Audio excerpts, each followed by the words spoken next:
we have two outstanding speakers.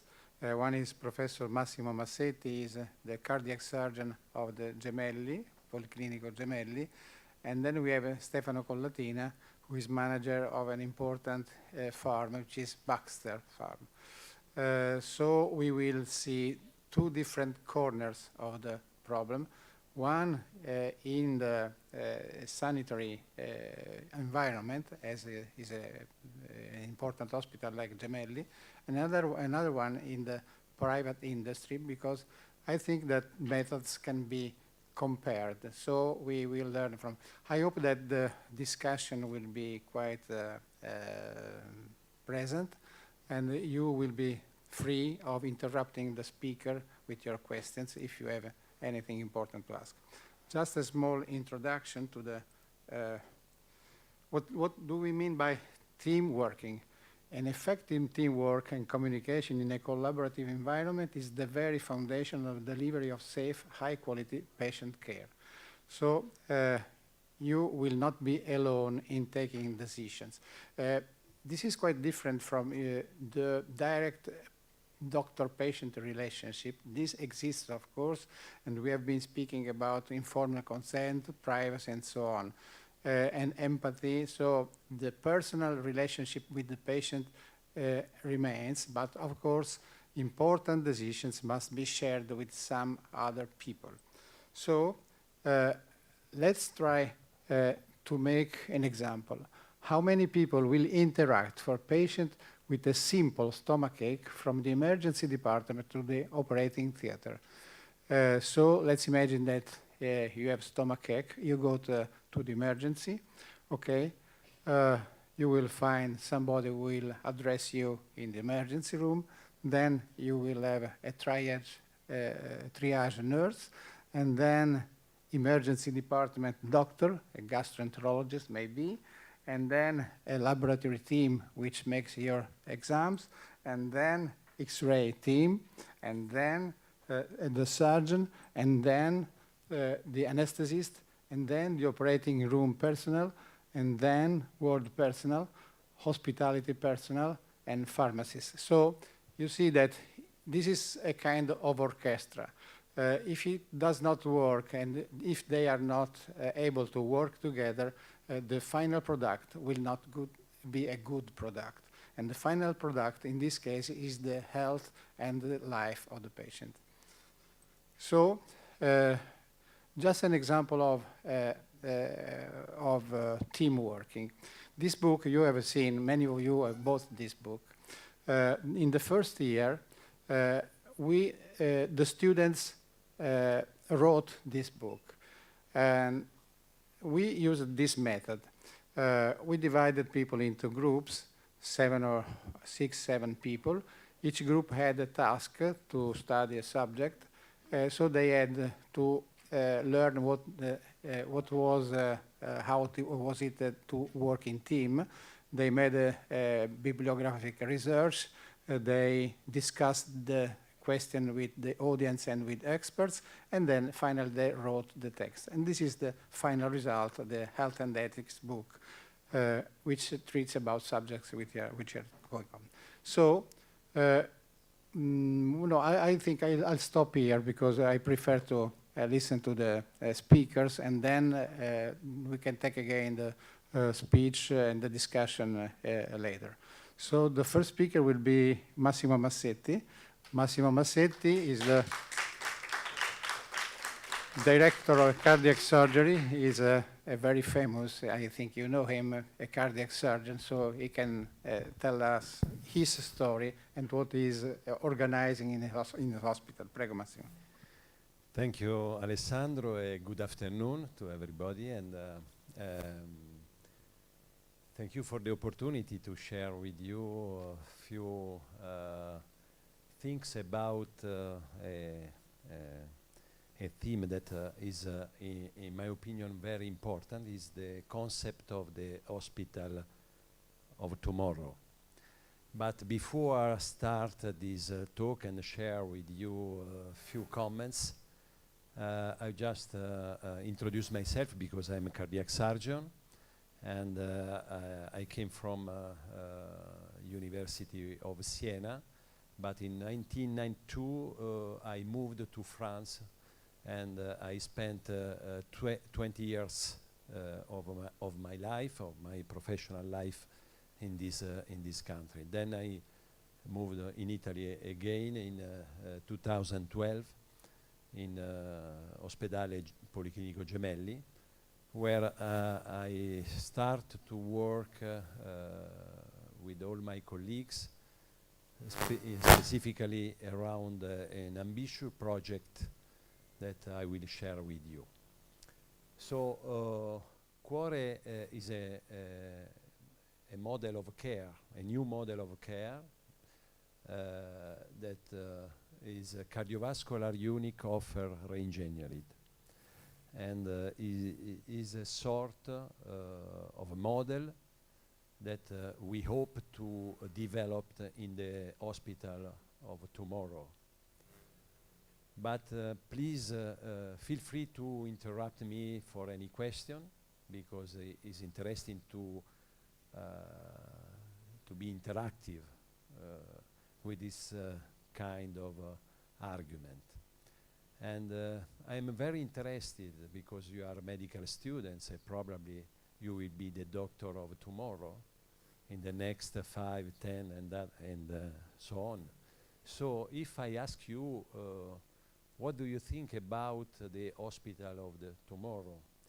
The hospital in which the patient will be taking care in the next 10 or 20 years. Is there anybody that want to answer to this question? What do you think about the hospital of the future? I don't know. I think we will have some technologies. Technology. Okay, this is one thing. The hospital of tomorrow will be technologically advanced. Then? More organized, maybe. Organized. The management will be different from the hospital of today? Why? Because right now it's not really perfect. It can be improved in a plethora of ways, we can say. I think so. In terms of which kind of improvement? Management of patient, maybe. This is interesting. Is there anybody want to express an opinion?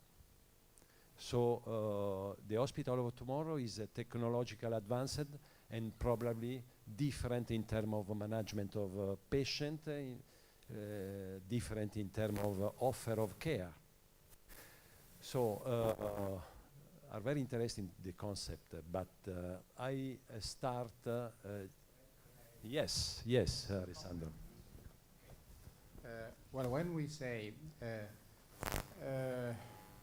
nowadays, when we enter as a citizen, I go into a hospital, I'm afraid.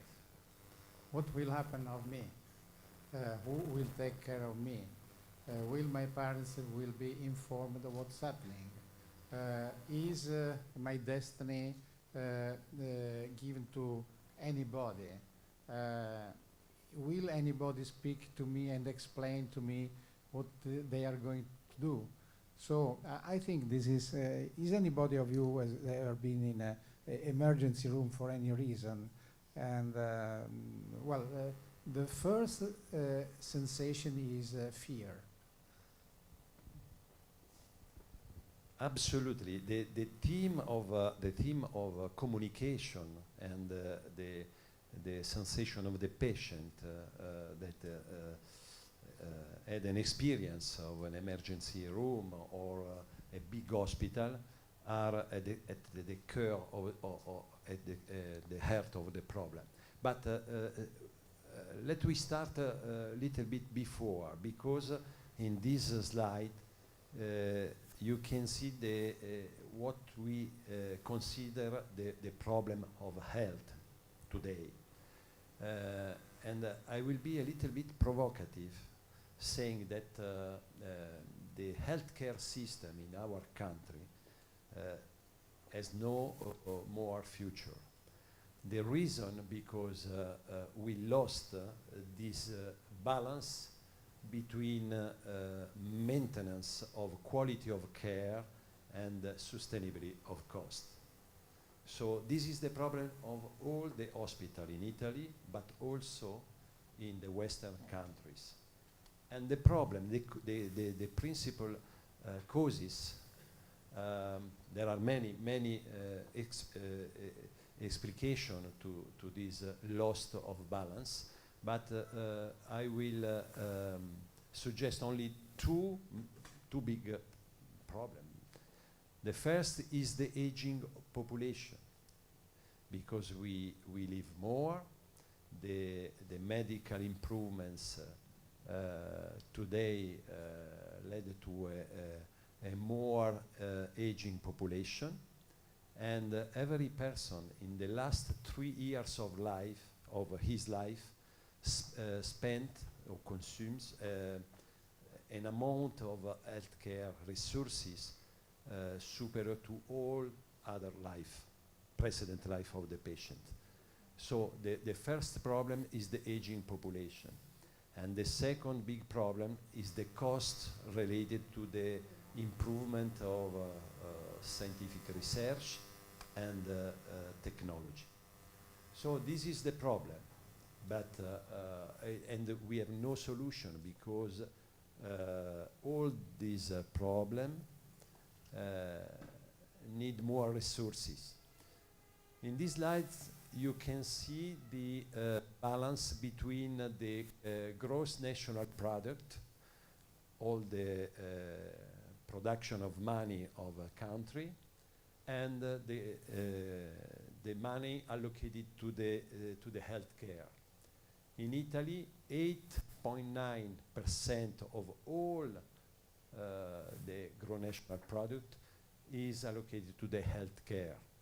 In comparison of the other countries, European countries, and as you can see, the Swiss country is 12, and Lithuania 5%.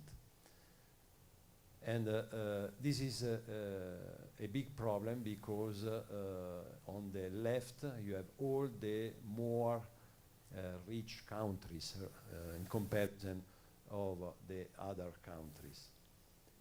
Can I comment, please? Yes. This is not only public funding. This includes even the private spending, because limited to the public funding, the percentage is 6.5 in Italy. And this is another relevant point. It's much less, okay? And one of the reasons is because we have such a large public debt. And this get back to the lack of sustainability. So it's not sustainable, the system anymore, because it requires investment. And probably one of the concepts that is important to say is that we should shift from the healthcare spending from a cost to an investment. For every dollar which is invested, there is a return of $300. But nobody is taking care of it because we have, from the public standpoint, few money available. And so we have a myopic strategy. We cut the cost and we do not invest. And that's an important point I would like to tackle later. So thank you.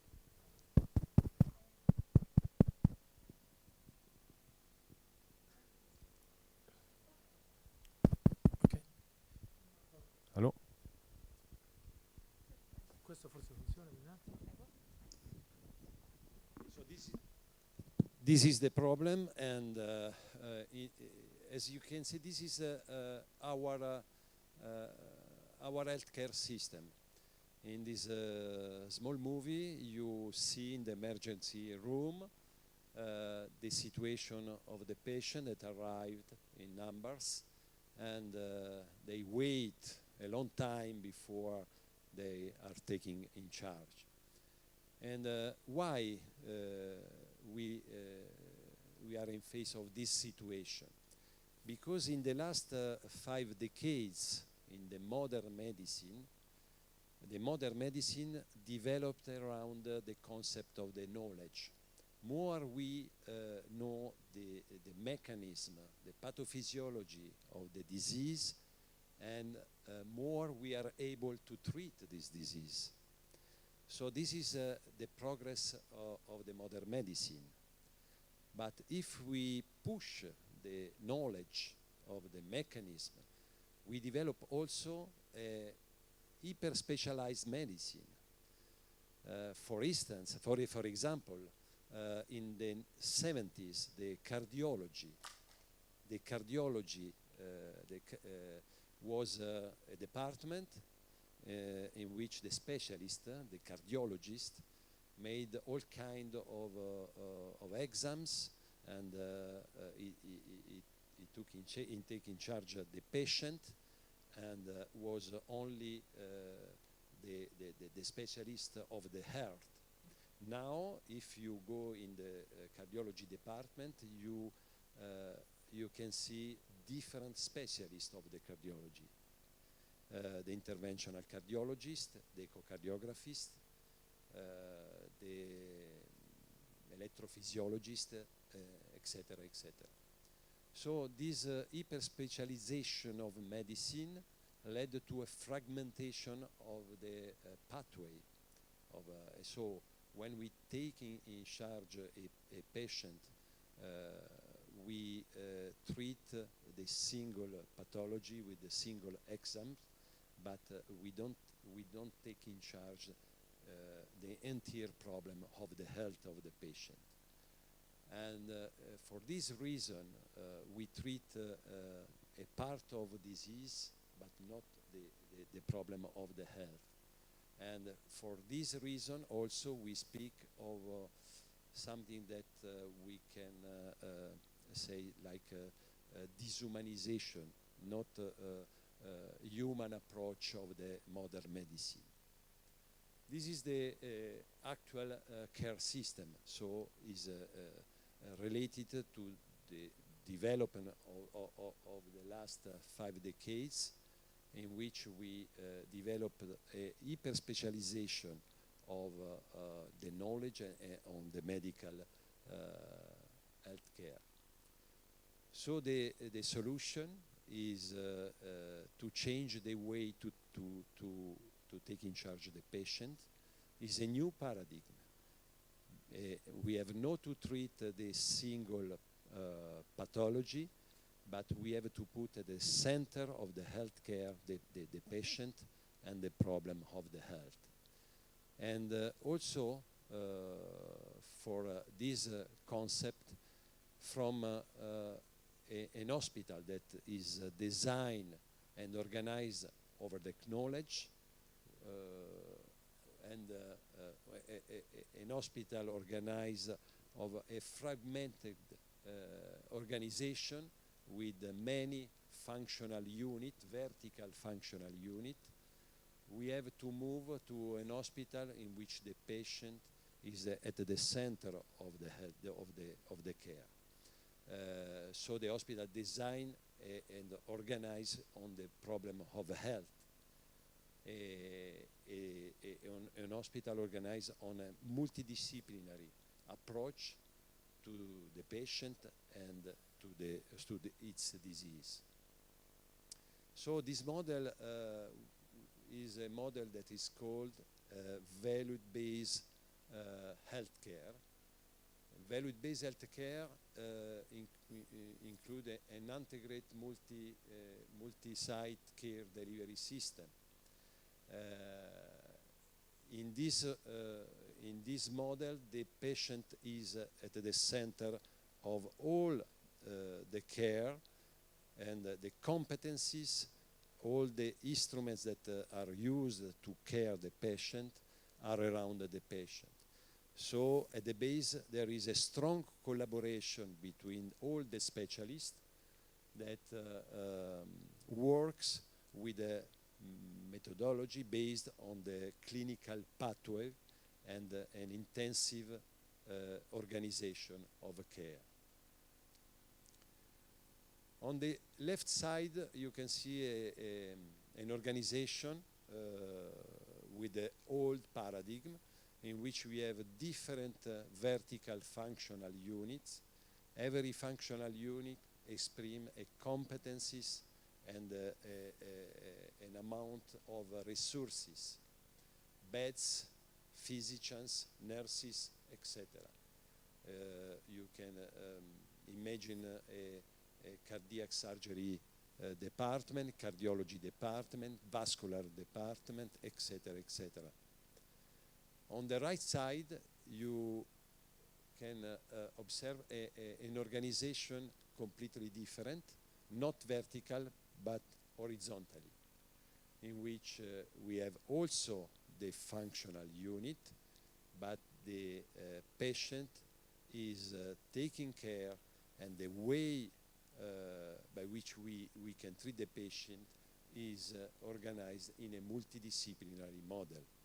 So we move from a vertical organization to an horizontal organization, in which the resources are still allocated to the functional unit vertically, but the management of the patient is completely based on a multidisciplinary approach. But to work in this model, you need a methodology.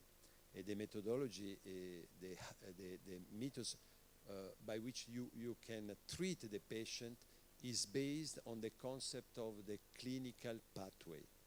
For every problem of health, there is a specific clinical pathway.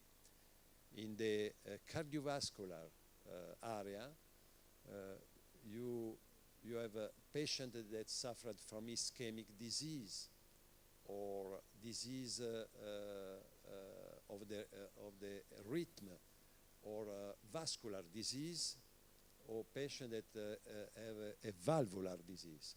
Are globally 6 or 7 big clinical pathway. A pathway is the way by which you can treat the patient from the beginning, when the patient arrives in the hospital, in emergency situation with helicopter or ambulances, or he came electively from home, then he is taken charge, you have the diagnosis and the therapies, medical, surgical, hybrid, etc. And then there is the post-care, the rehabilitation inside the hospital before he move away. In this hospital of tomorrow, the care is imagined as a process. So all the medical exams and what with the patient do is inside the cardiovascular area. We have the diagnosis that is invasive or non-invasive. In cardiology, the non-invasive diagnosis is based on the radiology, like CT scan, or based on the ultrasound, like echo, EKG. The therapies are medical, pharmacological, or interventional, or surgical in cardiac surgery or in vascular surgery, and then the post-care. But also in this part, there is another approach to the patient that is called prehabilitation. It's a sort of rehabilitation, but before that the patient is treated, because many patients are today fragile, and many patients as contraindicated to the surgical therapies. So in order to offer a care, a solution for the problem of health, we prepare the patient before the cardiac surgery or the vascular surgery with a rehabilitation, a prehabilitation approach. So this is a process that based on the methodology of the patient-centered care. Excuse me. In this concept, there is also the continuity of care. You can imagine this hospital of the future, of the tomorrow, that is connected with the territory before the patient came in and then also after. And the communication system and the transmission of the information are at the basis of this concept of a new care.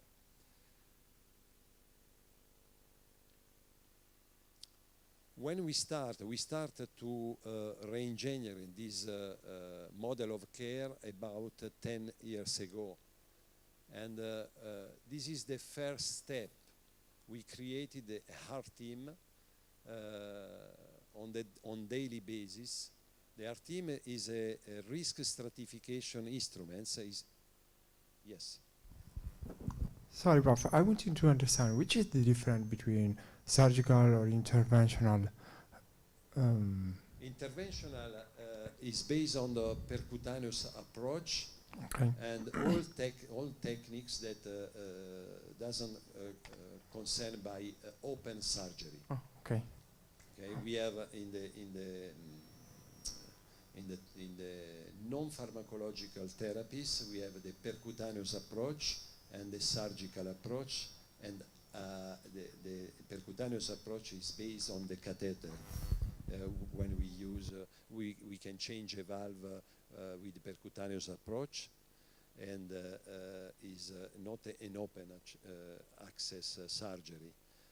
We leave the heart beating, and we change the valve only with a catheter, like a stent. In the surgical approach, we open, we stop the heart, and then we have also an hybrid therapy. An hybrid therapy is contemporary, performed by percutaneous approach and the surgical approach. So the art team is a multidisciplinary risk stratification instruments. Is like a meeting that we perform every day in the morning between 8 and 9 o'clock. And in this meeting, we share all the information of the patient, of the medical history. And in this meeting, there are all the competencies of the cardiovascular department, from cardiac surgeon or cardiologist, physiatricians, psychologists, and nurses. And the medical history of the patient is presented in a multimedia room. We discuss about the imaging. We discuss about the medical antecedents, the comorbidity, and then we decide all together which is the best therapy for this patient. And since 2017, we, with internet-based software, we enlarged our team also to different hospitals in order to share the decision also of those patients that are not in our hospital, but in a spoke hospital, in this new concept of continuity of care and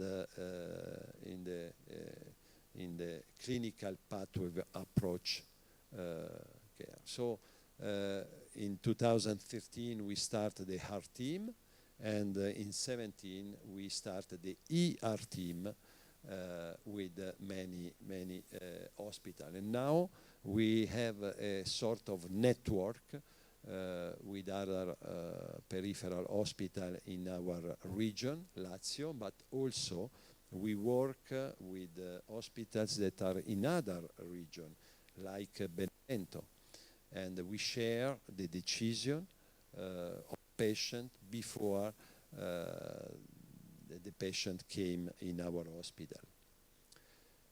This is a study that we are just published in international review about the clinical pathway of valve patient. More than around 1,000 patients affected with valvular heart disease that were discussed in the RT meeting. And for this patient, we decide conservative management, pharmacological management, or intervention recommended, the majority. And for this patient, we perform surgery, percutaneous treatment, or hybrid treatment. And there were only 50 patients of crossover, less than 5%. In this slide, you can see that before treat the patient, we discuss about the risk stratification. This is the mortality rate preview with the Euroscore or STS score. Are two risk stratificators based on the large database in United States and in Europe. And for this population, for the entire population, the risk of mortality was around 90%, and 5.6% for the STS, and 2.4% was the mortality observed in this population, 1,000 patients. And also in the group of intervention, there was a reduction, a significant reduction of mortality, and also in the medical therapy group. And when we look also on the intervention, we observed the same tendency of reduce the mortality rate. In the hybrid group, we observe any mortality rate. So this just to...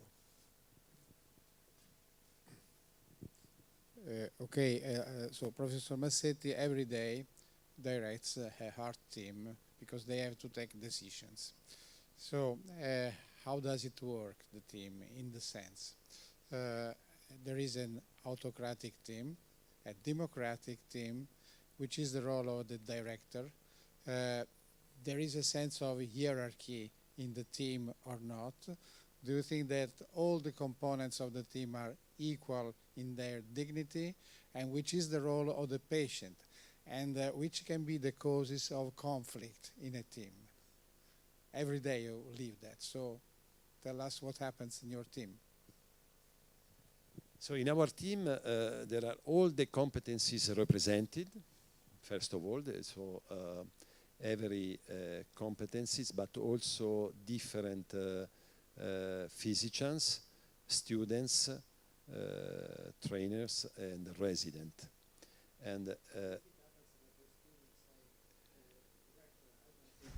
yes, it's arrived, but we discuss why, and we discuss about the reason.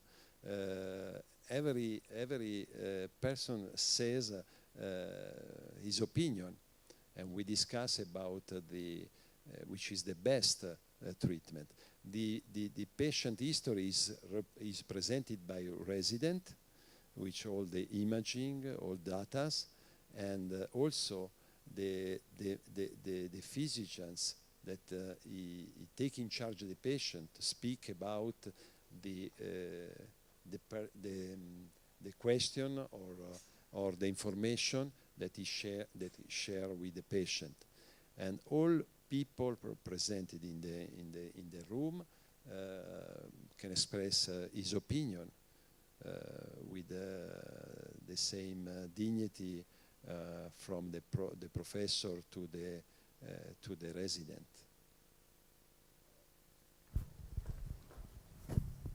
Okay, let's imagine that the patient must take a decision of what will happen with his heart valve or anything else. Now it can happen that it goes to a private surgeon, okay? It goes in your private office, you must be operated on, okay. She's not convinced. For a second opinion, she goes to another doctor, maybe a cardiologist. Maybe he says, well, it's not necessary. This happens every day, as you know. And so on. The patient migrates through. In which sense I can say to the patient, be guaranteed that your case will be discussed in a team and you will overcome all the problems you have. And you have the guarantee that the decision will be a safe decision and a wise decision.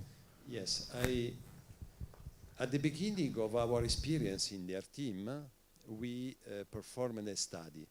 The day before that we presented the case of a patient, we the resident presented the patient to the interventional cardiologist and separately to the cardiac surgeon. And they express their opinion about which is the best therapy. In your opinion, which is the concordance? Because in the theory, if I go to the cardiovascular specialist, both interventional cardiologist or cardiac surgeon, I have a disease of the valve, both says you need surgery or you need TAVI or you need medical therapy.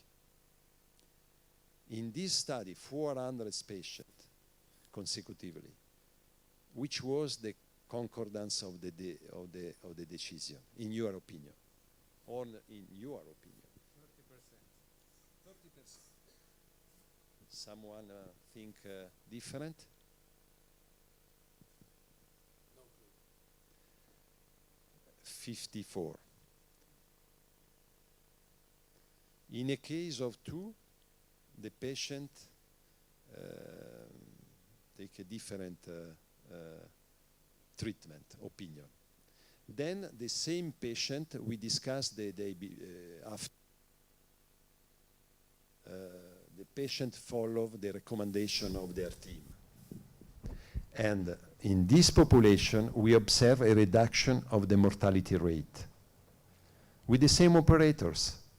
So we don't change the protocol, we don't change the way to treat the patient, but only the risk stratification and the multidisciplinary discussion. The modern medicine needs to share decision. This is a dogma. And well, it is not like that up now. Okay, so the most I pay, the most I'm safe, they think, patients.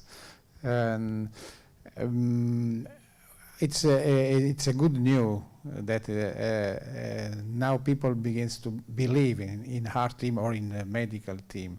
This is not what happens every day in every hospital now in Italy. So, because there can be an autocratic leader. why? Why? Because he is the baron. And why? Because it was the first slide. Yes. Because all people, all physicians, all professors, and probably you also, you study medicine in this organization vertically. Okay. The organization of the training and also of the medical activity, medical practice are vertically. So I decide for my patient, was what we learned. Okay. This is exactly what I want they learn. They must share decisions with their colleagues and not only colleagues, medical colleagues. Of course, the opinion of the patient is very important. And now the second question I want to ask, in which way you get the opinion of the patient, and if it is before or after. There is always a danger. There may be a conflicting team I hope that yours is not conflicting, because there can be jealousies, there can be real thoughts, and so on. So I think this happens in every kind of decision group. So we must be guaranteed. There is a question from a student here. Hello, my name is Alberto. Try. I think that sometimes in the hospitals, happens something really awkward. For instance, I have a relative of mine who has a cancer in the lung, and he went to visit to the hospital. Then the oncologist told her, "You must make an operation, otherwise you will die." And since she had another cancer a few years before, she also had to take the pneumologist visit, and the pneumologist was like, "If we cut another piece of your lung, you will not survive." And at the end, they just end up, the pneumologist says, "You cannot operate." The oncologist say, "You must operate." And so it was like, it's up to you, you choose. And this is really awkward. And I would like to ask you, since you work in this field, not in the oncologist field, but in the teamwork field, how can we avoid in future, us as the new generation of doctors, how to avoid this problem, and how we could improve our team working in this way, in the way to avoid this kind of problems, because it's really awkward. Yes, I agree. This kind of problem, we see many times this kind of problem. And at the beginning of our RTIV meeting, we discuss, sometimes we have very, very animated discussion. But when you share your knowledge, when you are ready to share different way to approach the problem of your patient, because I am a cardiac surgeon, Alessandro is a cardiologist, and his competence is not the same of my competencies.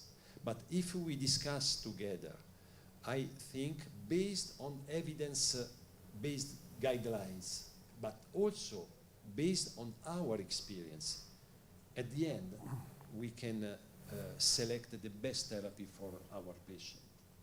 If the patient is taken charge only by me and with my competencies, probably in the experience is not the best that we can offer to the patient.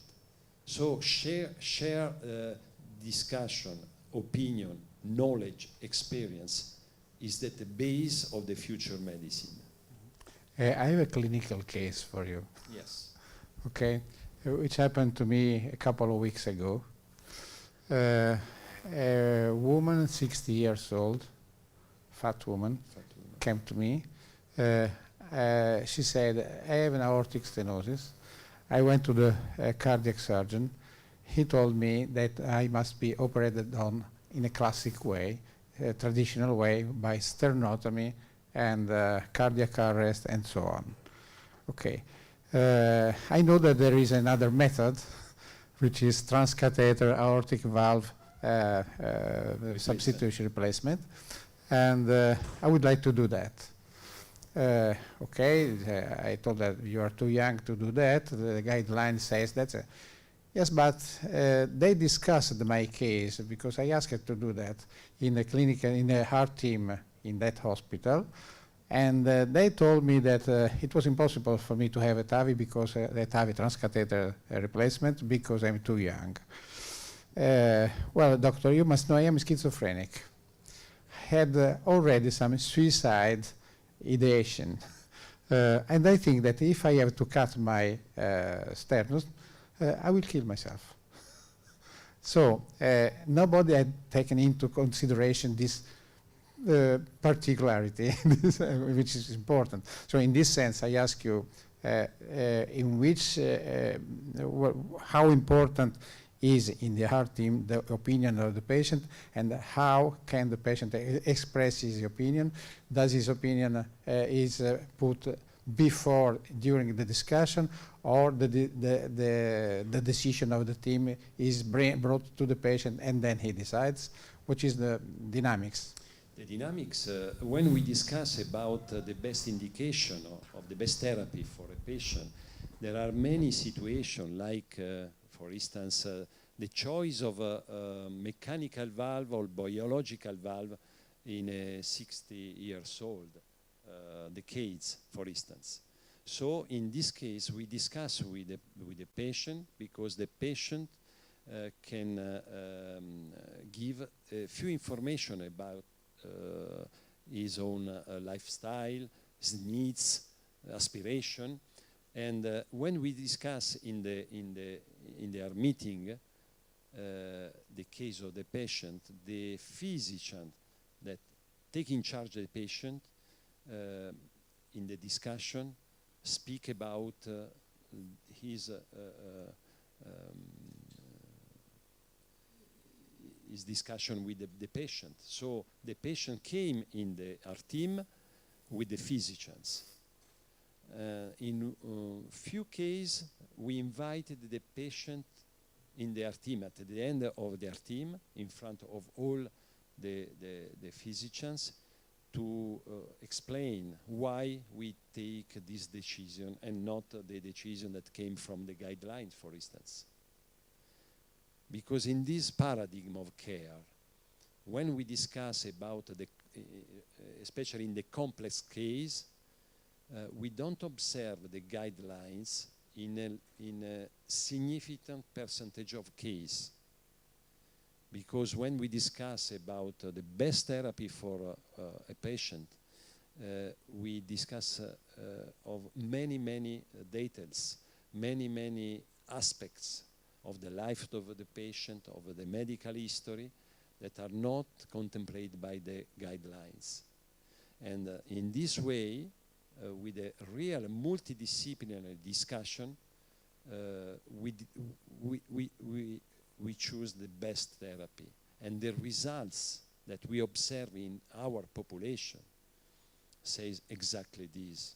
We can reduce the mortality rate with the best risk stratification before choosing the best therapy. And we can do this only sharing the decision.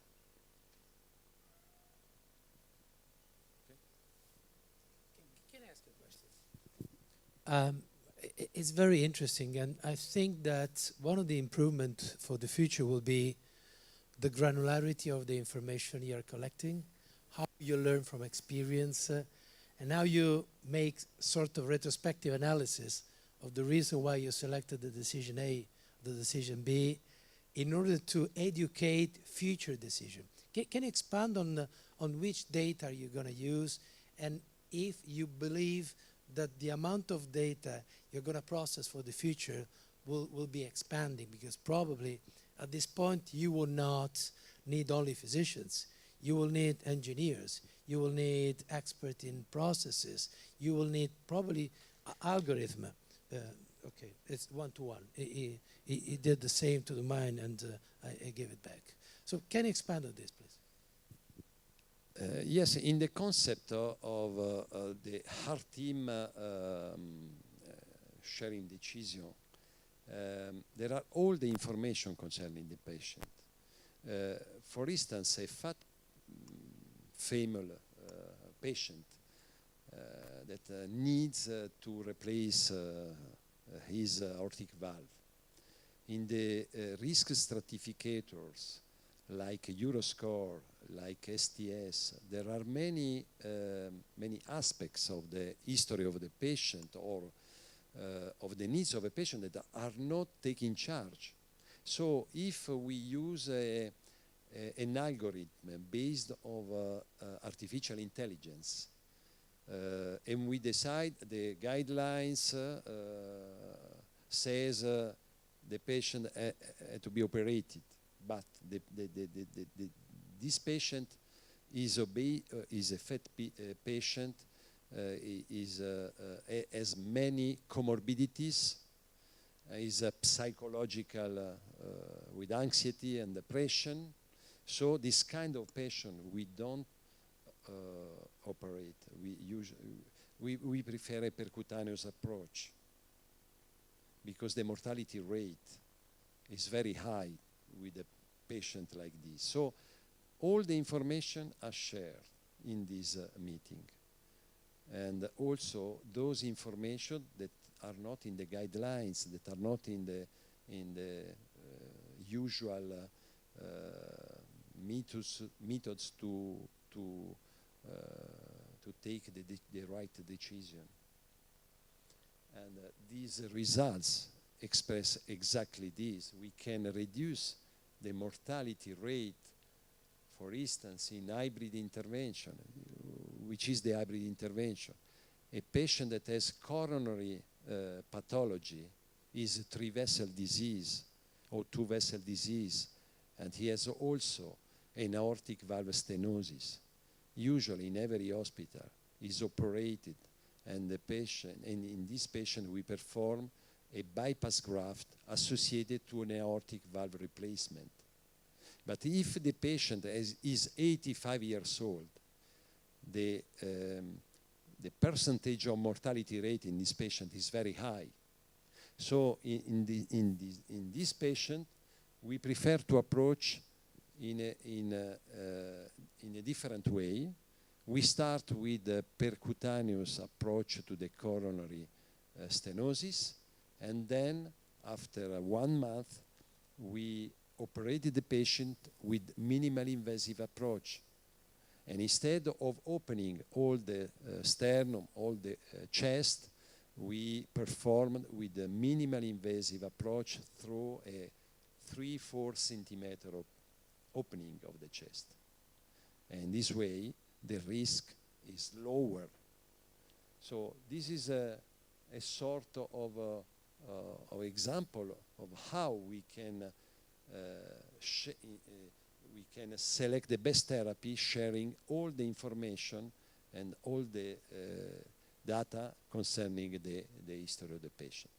So if we imagine the hospital of tomorrow, we imagine the concept of a heart center. The heart center is a new way to treat the patient, the cardiovascular patient, in which we also have a dedicated building. So this is our the 4-5 concepts around the health center that, in our opinion, express the hospital of tomorrow for cardiovascular disease. This health center is only populated with only cardiovascular specialties. In our project, there is a cardiac surgery competence, cardiology competence, internal medicine, internal cardiovascular medicine competencies, and vascular surgery competencies. Is in continuity of care with the territory in a sort of a network. So is hub of a territory. Then the methodology is based on a multidisciplinary approach and heart team risk stratification methods. And there is no separation of different departments or different competencies. So the organization of the building is based on the different level of intensity of care. And also, at the end, it has also a dedicated building. This is our project that we will realize in the next 3 years, about 20,000 square meter, 6 floors, more than 100 beds, and we are 400 people, healthcare people, and budget of over 80 million of euros. And then I will leave you with this short video that resume all the concepts that we have discussed before.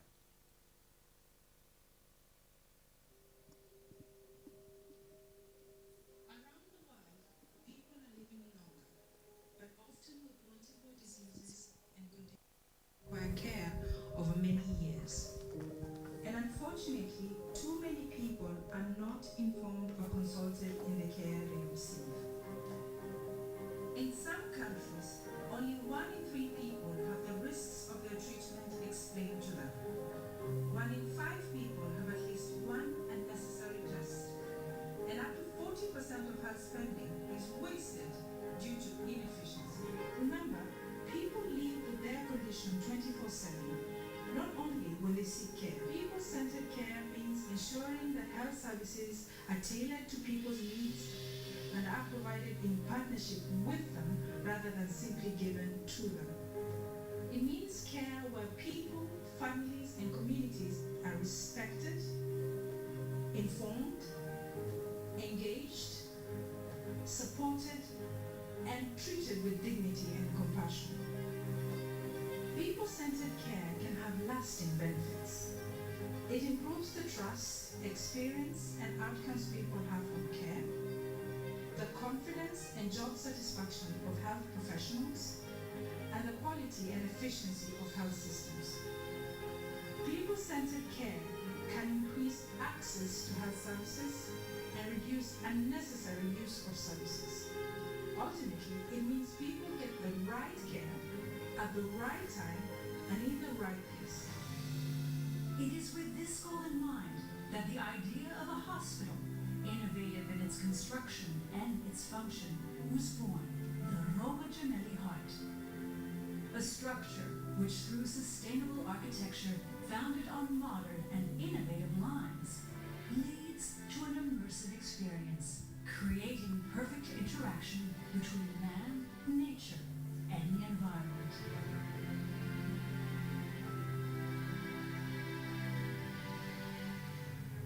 We believe in a different kind of medicine, one which is personalized and focused on the problems of the patient.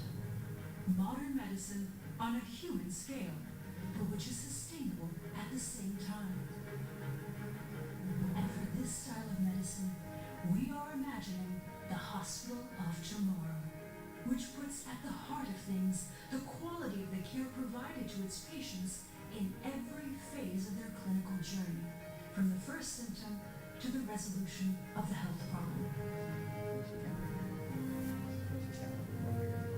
A hospital where groundbreaking technology meets the best scientific expertise and an innovative organizational multidisciplinary network with a view to integrating people, technology, and information to constantly generate value in the response to the medical needs of every single patient with cardiovascular pathologies. Cardiovascular pathologies which still today, despite technological advancement and scientific research, remain the primary cause of death and disability. Communication technology, together with the technology applied to diagnosis and therapeutic procedures, project this place of care into a distant future 10 years down the line. A health structure which seeks to define a new standard, a virtuous example which represents a point of reference for future generations, and which will become a part of the works of human ingenuity, which will continue to live and be remembered in the years to come.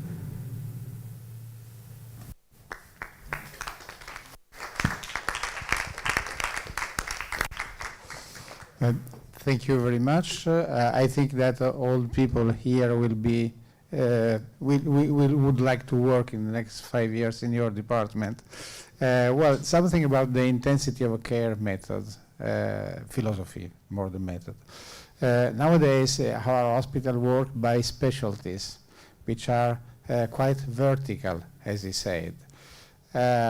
And the solution which Professor Massetti found is the intensity of care stratification, but in one specialty, which is cardiovascular diseases. This is the secret. Because if I apply the philosophy of intensity of care to all the medicine, the mistake is a big mistake, because I put all together people with different diseases. This is not possible because nurses must be trained and specialized in that kind of specialty. So the intensity of care system, which means low, medium, and a high intensity of care, is valid in one specialty, big specialty, of course, because they are cardiovascular diseases. Okay, so now what happens in private industry, Stefano, about team working? Stefano Colatina, as we remember, works in the Baxter, where he's a very important manager. Thank you. Thank you, Sandra. It's very difficult to make a presentation without slides, and after such a fantastic presentation from Professor Massetti.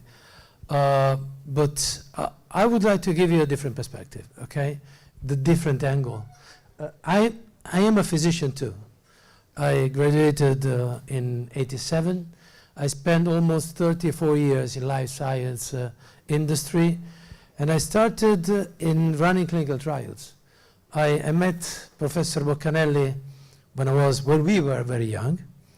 Probably it was in '88 in Paris. You were the co-lab for a trial with an ACE inhibitor in congestive heart failure, and I was supporting the team to develop this. And through the clinical trials, we learn a lot.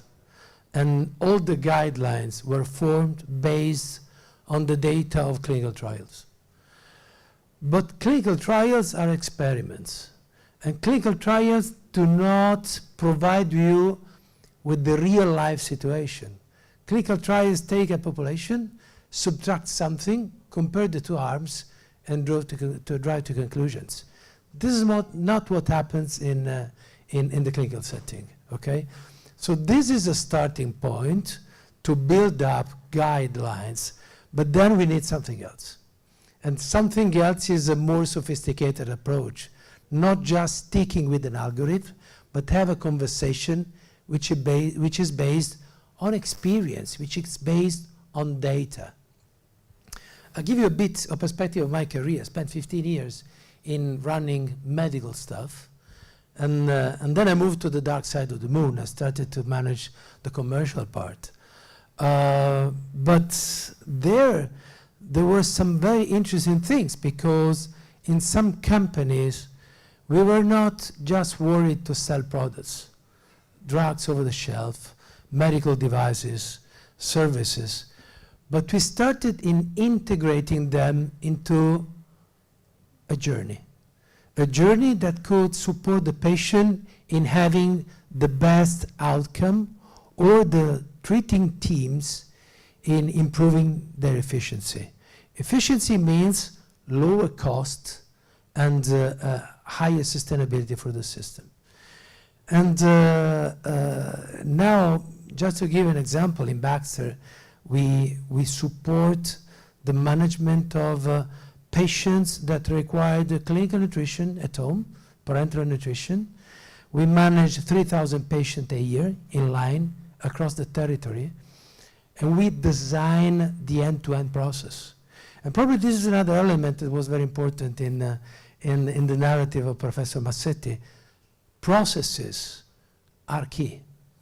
There are some large hospitals, Mayo Clinics, Cleveland Clinics, that are putting together libraries of processes, an instrument to make sure that all the process steps are followed in an optimal way in order to avoid delays, in order to try to minimize mistake, and to do the right thing at the right time. And this is a continuous process. In order to do that, you need a team which is very well trained, which has an high expertise, but as I said before, you need data. And here, probably the industry can help you in gathering data, in aligning the data in some data station in order to create real-time insights that can help the treating team to make the right choice in the right time. Because one of the problems is that the processes today are not optimized in the hospital. What you were saying before was exactly this. sometimes not only you do not stick with the protocols, but you do not take the right decision in the right moment. And if you delay, you can have a lot of troubles downstream. For doing this, what you're thinking is to leverage all the digital health new era, which helps you in gathering the information from the devices, feeding with those information some layers where the data can be made interoperable, can create insights, can suggest some decision, because the data will be gazillion, much more than now. And I'm not discussing now artificial intelligence. Artificial intelligence will help you in make predictive. I'm just saying learning from the experience and trying to have the right granularity of the information to support the treating team to make the right thing at the right time. From the devices to the layer of the electronic medical records, well, all the components can speak to each other. Now, in many cases, they are separated. In many cases, in the Italian hospital, you have to enter data twice. In many cases, the data that you have in a case report form are not the same that you have in the lab. And this is something that jeopardizes effectiveness and efficiency. And if we can make a system interoperable, we can cut the inefficiencies. If we have the data that are organized in dashboard and in the right analytics, you have much more probability that your experience is backed up with data. And this was the reference I was making for learning from the experience, because when you have the information, you take a decision based on cluster of data, you can review them. And you can see if there are some faulty part of the process that can be improved, or if some decisions that you've taken over the past were suboptimal, either because you were missing some information at the right time in the right place. And of course, this becomes even more difficult to be managed if you take into consideration the patient at home. Because again, we are talking about chronic patients. And so the chronic patients are in and out from the hospital, especially after a certain age. The intensity of the care increases. And you have to take control over the end-to-end process, from the diagnosis, from the risk stratification of your patient, to the management at home, through the patient itself, through the caregivers, through the nurse, and these add complexity. But with the new digital instrument, you can do that. You don't need somebody who's there, and that's the reason why telemedicine does exist. And you just need to collect, organize data, and build processes. And this will be the new wave. I don't know how much of you are learning processes. Do you have an idea what a workflow is? Do you have an idea what project management is? Do you have an idea how to put tasks of a process in parallel instead of in series? Because this could shorten, for example, the process. This could take you either efficiency or saving times. And saving times means saving money, and saving money means sustainability. And so this is the other component that when I discussed with Professor Massetti what we can do together is exactly the perspective from the dark side of the moon to the clinicians in order to improve the way they take decisions and they review their experience in order to improve the experience. And this, once this has been digitalized, is not limited to the hospital, because you can take the experience from the hospital X and compare to the experience of the hospital Y and see where is the gap. This is in the industry sector, this is called benchmarking. we always look at the best practices and we try to understand which are the gaps, where are the gaps, which are the gaps, and how we can minimize the impact of those gaps in order to improve the outcome. Professor Massetti showed us a striking improvement in mortality. Mortality is the most difficult thing to move in a clinical trial because there are so many drivers for mortality that in order to extract the signal from the background noise, you need a lot of patience. And that's the reason why for very small differences, you need large cohorts of patients. But even here, I think that we already have a lot of data in the public sector because basically starting from the administrative database where in order to get a DRG reimbursed, okay, you have to load the data into a system. Nobody is taking care of large cohort of patients in order to see if there is some improvement can be done and can be integrated into change of policies. So again, my point is that by using already what we do have in terms of information and by adding the potential of digital health in plugging in additional information from electronic medical records and from devices, you can definitely improve the insight about the pathology and the given patient and to do the right thing at the right time in the right place. And this is my opinion of the future. And this is my perspective. So now, what are we doing in the industry? In the industry, we are shifting from a traditional model of studying the product, taking this to the market, and sell it through the sales force, sales rep, okay?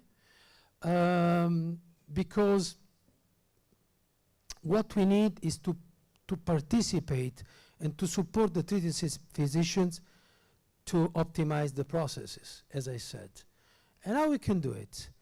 We can do it building services. We can do it taking a medical device and connect this to the internet to make the data of the medical device accessible to the treating team. But we can do more. We can help in getting all the data homogenized, aligned, making interoperable in order to create additional insights. And this can be just a better way of representing what's going on, or using the data and use tools like artificial intelligence to even make some predictive risk around this data. And this can be then returned to all the stakeholders on a clinical process. You can think about a clinical process like a swimming pool, okay? And in the swimming pool, you have swim lanes. In each swim lanes, there is a physician, a nurse, administrative clerk, or whatever it is, and all of them, in each single module step, exchange information back and forth. And this can be done even to the machines. And what is important is to take a chunk of the process to see whether the decisions are in line with the suggestion of the guidelines, to see if those decisions has been taken in the right time, and try to improve what is not done properly. Final point, care communication. The other big challenge is that it's very difficult to have the information about a patient circulating across the board. You can do it in your hospital, but you have a big challenge in talking to the GP, for example. Or you have a big challenge to talk to the caregiver. And in some cases, the caregiver has the same challenges to talk to you. So another important point is how we can align without having too many barriers the information that are needed to optimally manage a patient flow. And this is called care communication. And care communication is a sort of validated, cyber-secure, big WhatsApp platform in which the significant stakeholders can seamlessly communicate information. And this is something that we are working on, and will improve the process by definition, without saying that you are managing a cardiovascular patient or a pulmonary patient. Let's try to make a practical example of a chronic condition, which can be heart failure. Sorry if we speak always about heart, but we can speak also about lungs if you prefer. Well, okay. I work in a hospital. I receive an acute patient with heart failure. Okay, I take care of him, and then he goes home. When home, he's old. He or she has a caregiver who has to give him drugs. He has a private, he's a general practitioner who has to give him drugs and to visit from time to time. He has to a private cardiologist. Well, there are many attempts to put to align all these situations. Can you tell us about situations which you know in which this kind of relationship between the hospital and territory works perfectly? Okay, it's probably I do not have true examples about this, and I'm sorry, I'm not taking care of heart failure since the time we stopped working together. So I'm talking about 2000 and something. Okay. Having said that, from a technical perspective, the integration of the data between all the components of the patient journey is doable. The capability of the system integrating data now, it's very good. Of course, data are fragmented because they stand in different systems. But what you're doing is creating layer that make different application interoperable. Okay? So once you do that, you have the basis to have all the different stakeholders, hospital specialties, nurses, GPs, and caregivers to exchange information. So I don't know if these, I'm pretty sure that in the United States, Cleveland Clinics, Mayo, are already working to some pilot of this. I do not have a real expertise in the area of heart failure, but from a technological standpoint, this is doable. But let me tell you about my personal experience on that, because there was a period when I tried to become an entrepreneur.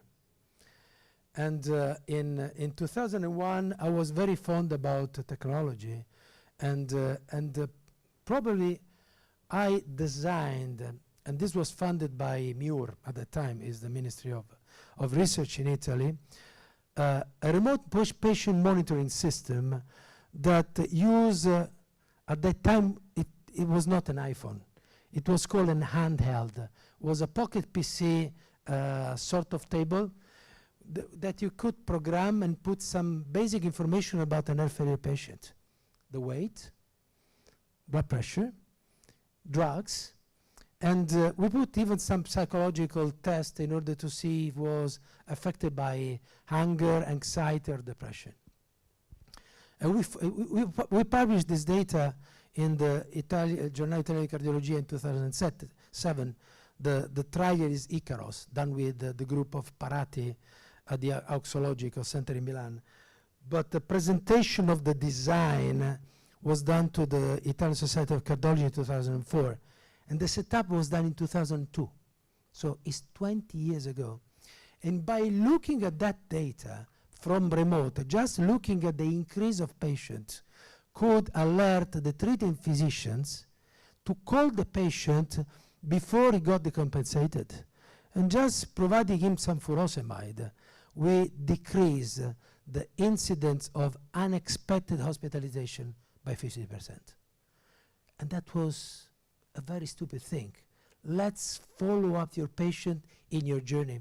And this provides me with the opportunity to say that the hospital must be connected with the territory in some way, because otherwise the expertise which stays in the hospital lose contact to the patient. And we need to use technology in order to create a sort of long arm to the patient and to feed the treating physician back with the information. And this is absolutely doable. And now there are many pilots that has been successful in this area. But these pilots are not common practice probably. And probably it's you that has to tell me, is this doable or not? No, I do not agree on the long arm. No, because from what you say, it seems that the hospital is the center. So there is not a long arm from the hospital. There is a circle. In some cases, patients gets to the hospital, but this can be a circle in which there is not hierarchy in competences, because there are single parts of one competence which is treating the patient. Don't get me wrong, I don't want the hospital to control the patient. I want the hospital to be informed.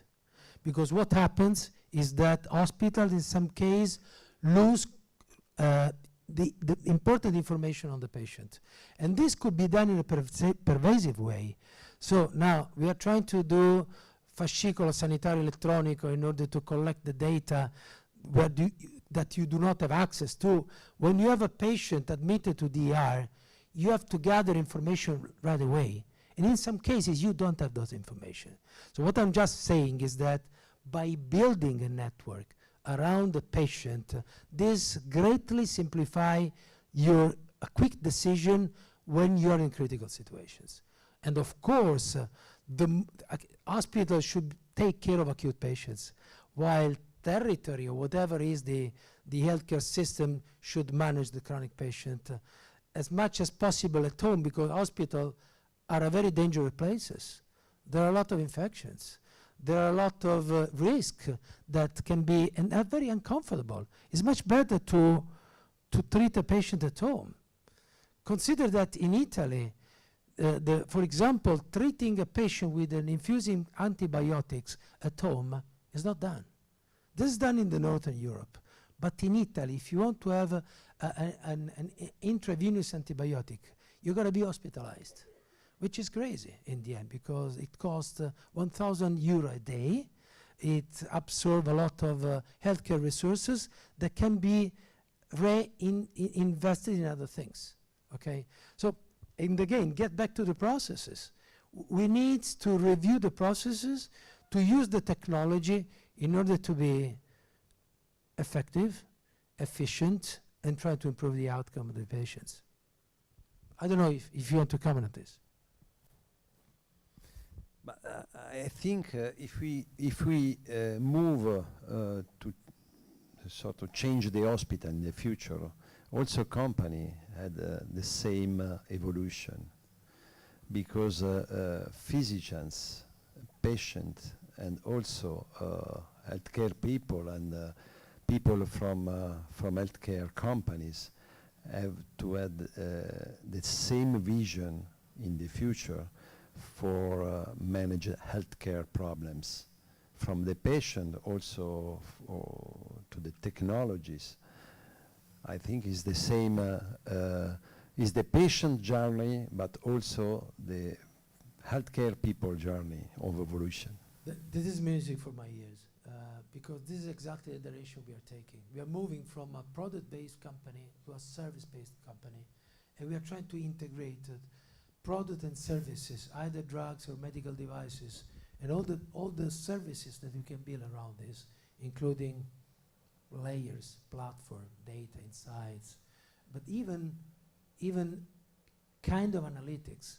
In some cases, develop a key performance indicators in order to understand if something wrong is happening is a complex thing, okay? And this is exactly where I want to work with you. I want to sit down to put my my team, which by the way is a multidisciplinary team. I have engineers, I have nurses, physicians, economics experts, and all of them trying to build a service that is aimed to optimally support the treating teams. And this is the future we're going to go. And so I think I don't want to have a monologue now. I would like to have your consideration about this and your experience about management, because I think that one of the things, at least I graduated many years ago in '87, but I knew nothing about management, and I fear that managing patients in a team setting is all about processes, it is all about management. So I would like to know what's your perspective on how you could improve your knowledge and your skill set in management that can be applied to the patient treatment. Is there anybody who would like to comment on this? Who's not felt asleep because of my presentation with the slides? Yeah. It's a difficult question for first year. Okay, but you're a digital guy. You manage process. You take your phone and you do incredible things with your phone. So you can monitor what's going on. With the social channel, you can know if somebody accessed to the system yesterday night, at what time, what was supposed to do. You can gather information about it. What do you think?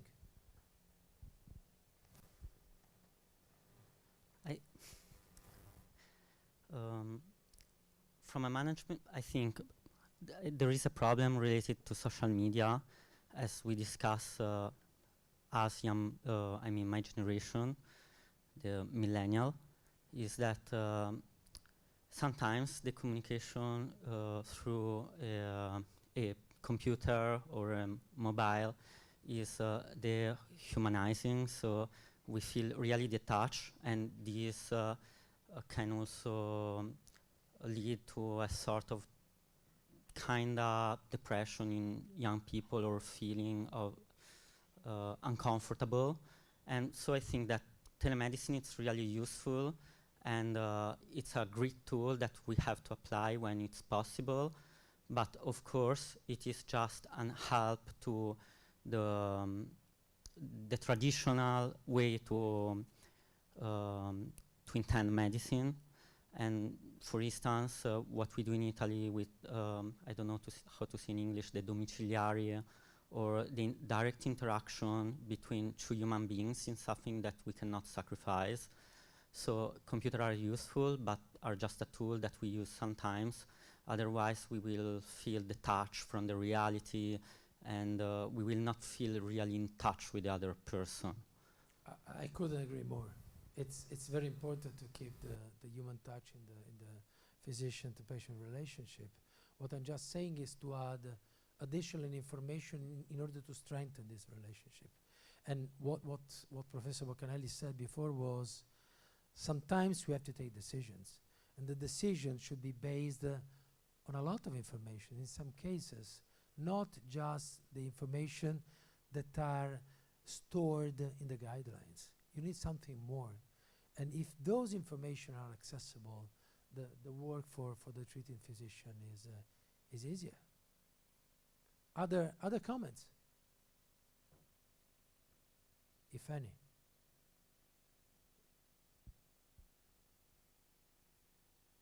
I see somebody was stretching himself. I suspect it was an intervention, but it was not the case.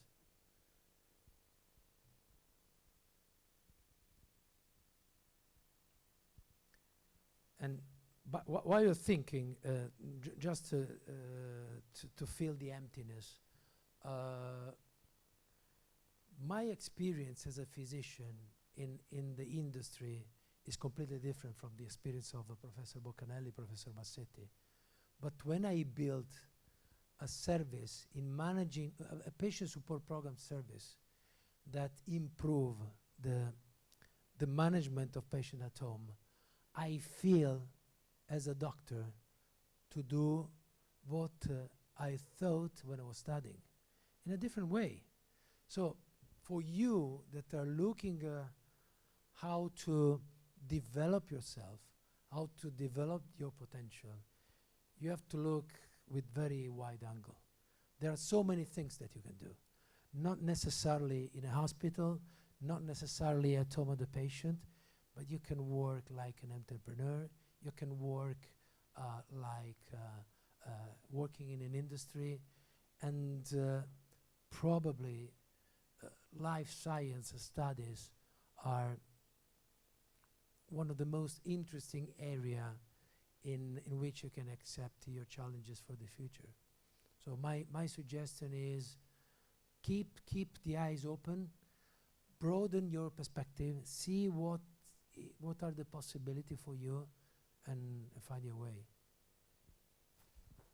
Well, I think that we can, they said something which is, they have something in common, no?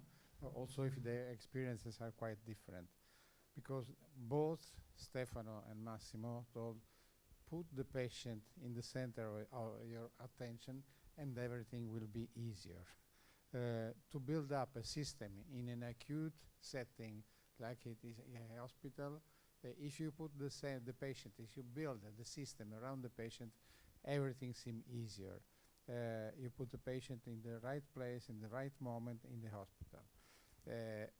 Stefano says, I take care with my profession of patients who are generally outside of the hospital, but I build my system so as the patient has the maximum of the benefit, because he has nurses and doctors and the organization which is built having the patient at center.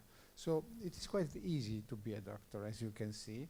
It's just if you put the center, in the center of your attention, the patient, everything is easier.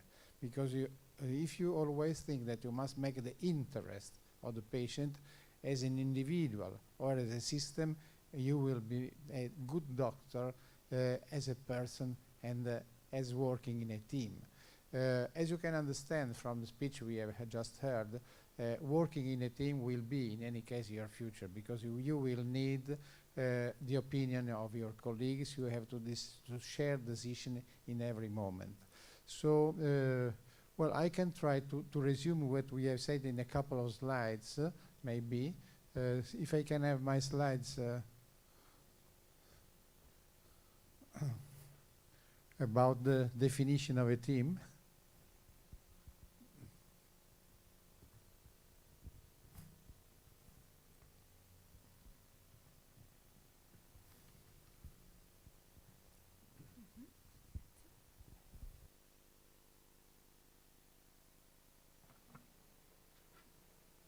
Okay. Well, so we can distinguish 4 types of teams. Unidisciplinary, this is not a team, this is myself. And multidisciplinary, which is independent disciplines that actually work autonomously. This happens in a hospital.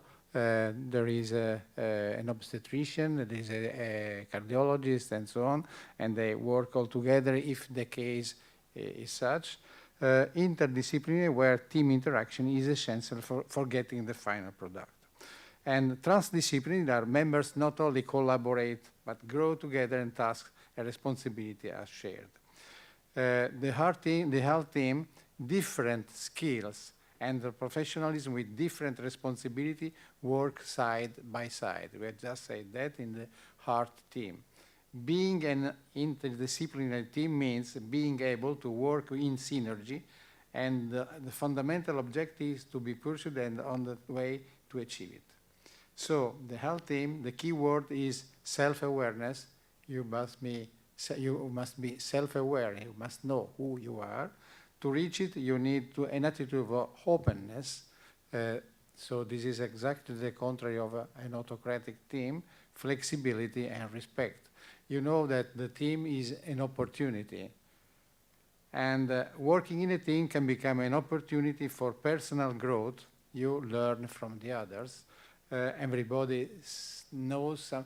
Well, when I organize some workshop or seminaries, I'm very careful to invite people of different specialties, because if I invite only cardiologists, this is only a fight between the same specialists. But if I invite a cardiologist, a diabetologist, a geriatrician, and so on, they have always to say something that their neighbor does not know. So, however, as with all changes, this implies fatigue, stress, the ability to manage possible conflicts.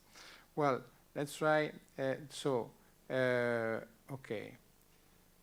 Which can be the conflict in the team? Let's try to imagine. Interpersonal conflicts and communication problems represent the biggest obstacle for many caregiver systems. Some examples or causes are factions into the team, groups inside the team. Disagreements and conflicts are dealt with in groups of 2 or 3 people, never in plenary team meetings. Conflict between members. This can happen. Maybe that Professor Massetti does not like his cardiologist, so there can be a conflict in his team sometimes. And so on. Well, now I stop here because the conflict, every group project. Well, this can happen in a malfunctioning team, as you can imagine. Okay, we can stop here because I think it's late now. And if there are no questions, are there any questions? Okay. Thank you very much, Professor Massetti and Stefano. And well, next time, next conference lecture will be on the same subjects, more or less, and we'll speak about the organization, the complexity of the health organization. As you can imagine, it's quite hard to make a good organization. Professor Massetti is trying to do that in his best way, and everybody would like to have a perfect organization. Professor Melone is the president of the Bambin Gesù Foundation, and he will tell us what he is doing. Okay, till next time.